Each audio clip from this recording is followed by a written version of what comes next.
Roberto Carlos pour Juninho vraisemblablement. C'est la tactique habituellement adoptée. Ça vient même de plus loin avec cette frappe. Et un premier but brésilien avec une feinte. Tout le monde attendait la frappe de Juninho. Et c'est Aldair, je crois, qui vient frapper de l'arrière avec un ballon voilà, qui a surpris avec... Tentative de débordement réussi par Obaraku qui peut récupérer. Ah, il y a de la panique dans l'air, dans la défense brésilienne. Attention, ça chauffe. Avec une frappe et un but contre son camp.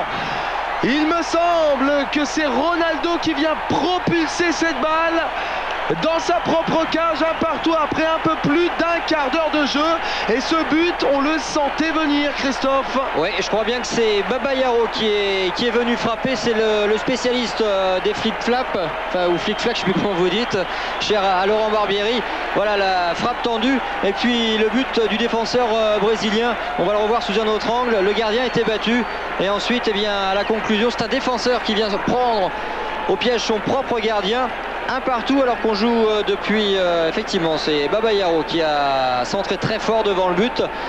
Un partout après 20 minutes. C'est une demi-finale qui tient pour l'instant toutes ses promesses. Des Brésiliens. Il avait pourtant une solution, servir à Nwankwo Kanu avec derrière le ralenti un forcing brésilien, une attaque menée à la base par Ronaldinho, et à l'arrivée il y a Bebeto pour donner l'avantage à la Seleção. 2-1 pour le Brésil. C'est un match complètement fou et complètement débridé. Quelle demi-finale extraordinaire. On oublie de défendre maintenant. Regardez, c'est vrai que le gardien est un petit peu seul, mais ensuite surtout il y a deux Brésiliens tout seuls. Il y a notamment Bebeto. Ça, c'est le joueur de but que le médaillé d'argent de 88 ne manque pas, le champion du monde 94, qui a été plusieurs fois meilleur buteur de la Liga avec le Deportivo La Corogne, qu'il quitte cette année. Regardez, c'est lui qui vient inscrire le second but brésilien.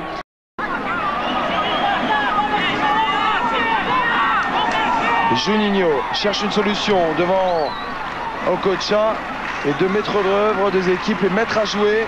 Changement de côté. Bebeto est obligé de revenir très très bas. Oh, superbe geste à la brésilienne avec le troisième but. Comme c'est bien fait, il est signé Flavio Conceição. C'est un doublé du défenseur brésilien avec une action magistrale menée à la base par Juninho. Service pour Bebeto, on revoit ça et on développe, Christophe. Là, c'est du grand Brésil. Bebeto qui a décroché extérieur du pied droit pour faire la passe. Le relais de la poitrine de Juninho, il n'y a pas hors-jeu. Et ensuite, Flavio Conceição, le joueur de Palmeiras, futur joueur de l'Inter, qui joue totalement en marchant pour le moment. Regardez, vous l'avez aperçu là au passage. Et attention, c'est bien fait, ça c'est superbe. Cette action menée par Taribo West qui peut servir au centre. Victor Ikpeba, le buteur. C'est un petit peu dans l'esprit du but réussi tout à l'heure en première période par le Brésil, avec un but qui était signé alors Bebeto. Voilà une demi-finale totalement relancée, car il reste un quart d'heure à jouer. On va voir cette action, une défense brésilienne qui a paniqué. Zemaria était monté sur le flanc droit. Ikpeba ne s'est pas posé la moindre question. Tir croisé du droit, très puissant, au ras du sol. Aucun souci pour le Monégasque. 3-2, ça relance, c'est superbe.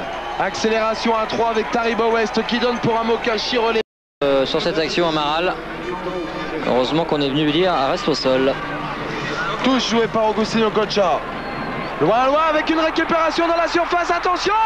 Et c'est l'égalisation à 3 partout. Nous sommes dans la dernière minute de jeu. Égalisation de Nwankwo Kanu après cette longue touche d'Agustinho Okocha. Nwankwo Kanu qu'on n'avait pas vu depuis le début du match, si ce n'est pour des ballons manqués, il était totalement hors du coup. Il retrouve enfin sa position d'avant-centre fétiche et là il se lève ce ballon juste devant Dila. Il a le temps de se retourner et de marquer. 90e minute de jeu, égalisation, 3 partout dans une demi-finale d'un tournoi olympique. C'est extraordinaire pour le spectacle. Avec une erreur. Cette demi-finale, car être mené 1-0 après 3 minutes, c'est déjà pas évident. Ensuite, il y a eu, c'est vrai, l'égalisation. On est passé à 2-1, 3-1, un pénalty manqué. Attention avec cette frappe de Kanu, crochet. Nwankwo Kanu qui qualifie le Nigeria en finale du tournoi olympique. C'est la consternation ici au stade de Sanford. Le Brésil, grand favori, a été pris à son propre piège, celui de l'excès de confiance. Nwankwo Kanu, dont on a dit du mal, c'est vrai, tout au long du match, simplement parce qu'il évoluait en milieu de terrain. La preuve que c'est vraiment un attaquant de pointe, on l'a vu tout à l'heure, au moment de l'égalisation, à la 90e minute de jeu, en retrouvant son poste, c'est lui qui avait réussi à battre Dida. Et bien là, dans le premier ballon qu'il a obtenu dans cette prolongation, après 2 minutes 30 de jeu, et bien c'est lui, l'attaquant de l'Ajax, futur recrue de l'Inter de Milan, qui est venu marquer à lui tout seul. Il a fait la différence, on va le voir sur le ralenti, alors qu'on savoure sa joie pour le moment. Il a su se débarrasser d'une défense centrale brésilienne très statique. On l'en voit, il y a Aldaïr notamment au marquage, qui est piégé. Le ballon est dans le dos de l'attaquant nigérian, qui était entre autres, je crois, Amokachi ou Festina, on s'en fout, on s'en moque en tous les cas. Regardez Kanu qui s'est débarrassé d'Aldaïr et de Ronaldo. C'est du grand art pour Kanu, qui à lui tout seul a qualifié le Nigeria en ramenant, ça vous fait rire, en ramenant cette équipe jusqu'à la prolongation, et là en lui offrant cette qualification pour la finale, une finale historique bien évidemment pour le Nigeria.